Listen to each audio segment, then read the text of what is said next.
अन्यहासेयो एरगुन नमस्कार सबैजनालाई फेरि पनि आज हजुरको माझ उपस्थित भएको छु। आज फिनखानको सेकेन्ड पार्ट हो। आज पनि हामी 10वटा क्वेसनलाई सल्भ गर्नेछौँ।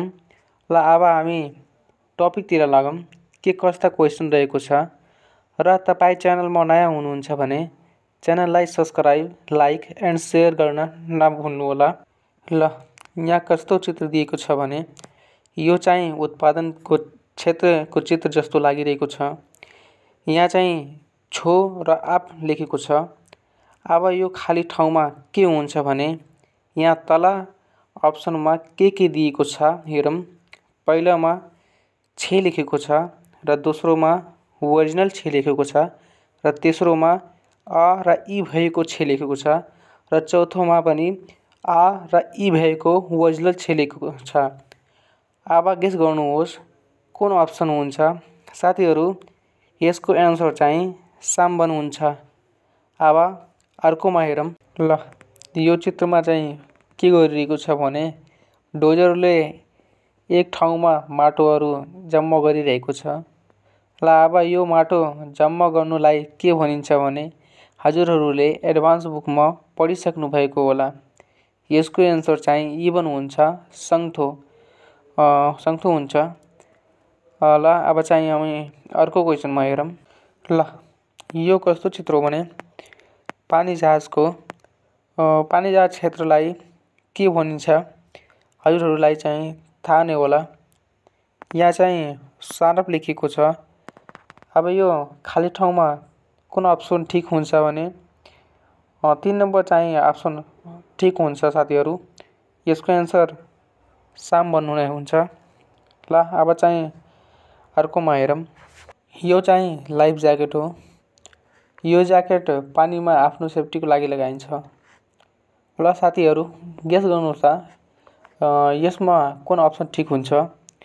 मेन हुन्छ कि मेङ हुन्छ कि माङ हुन्छ कि मङ हुन्छ कि साथीहरू यसको सही एन्सर चाहिँ इभन हुन्छ, खुमेङ छोक्की हुन्छ। यो चाहिँ के हो भने कानलाई सुरक्षा गर्ने उपकरण हो। यसले चर्को ध्वनिबाट कानलाई जोगाउँछ।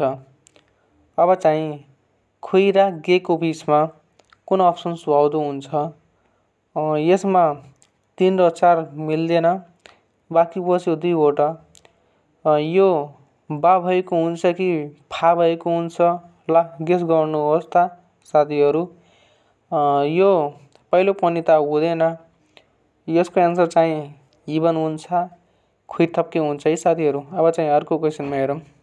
ल चित्र के को हो भने हजुरहरूले हेरेर थाहा पाइसक्नु भएको होला। यो चाहिँ वेल्डिङ गर्दाखेरि अनुहारलाई सुरक्षित राख्ने उपकरण हो।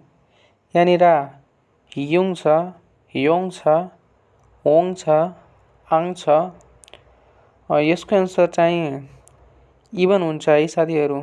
योङ जक मेन हुन्छ, अरू 3वटा त हुँदैन साथीहरू। ल अब चाहिँ अर्को चित्र हेरौँ। ल यहाँ के भनेको छ भने सेङबेग।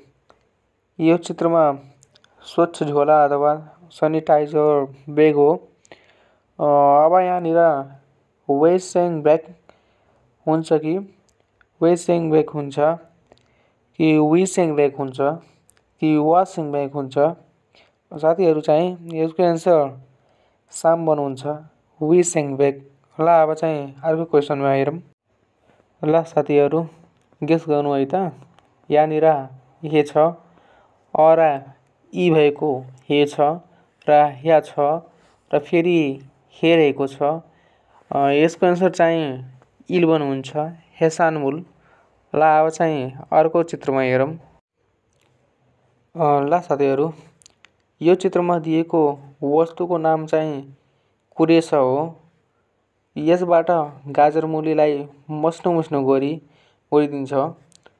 यहाँनिर के हुन्छ भने ओरिजिनल फा भएको फान हुन्छ। यसको एन्सर इभन हुन्छ र यसलाई चाहिँ खाङफान भनिन्छ। ल साथीहरू अब चाहिँ हामी पार्ट 2 को लास्ट क्वेसन हेरौँ। यहाँनिर के दिएको छ भने रेपरबाट खानालाई पेक गरिरहेको छ। यसबाट खाना सुरक्षित हुन्छ। यसलाई फिनल रेप भनेर भनिन्छ। त्यसो भए यसको एन्सर चाहिँ 11 हुन्छ। ल साथीहरू, यो चाहिँ पार्ट 2 को 10वटा क्वेसनलाई गरेँ। अब पार्ट 3 मा फेरि यस्तै 10वटा क्वेसन लिएर आउने नै छौँ। नमस्ते, आजको लागि यति नै।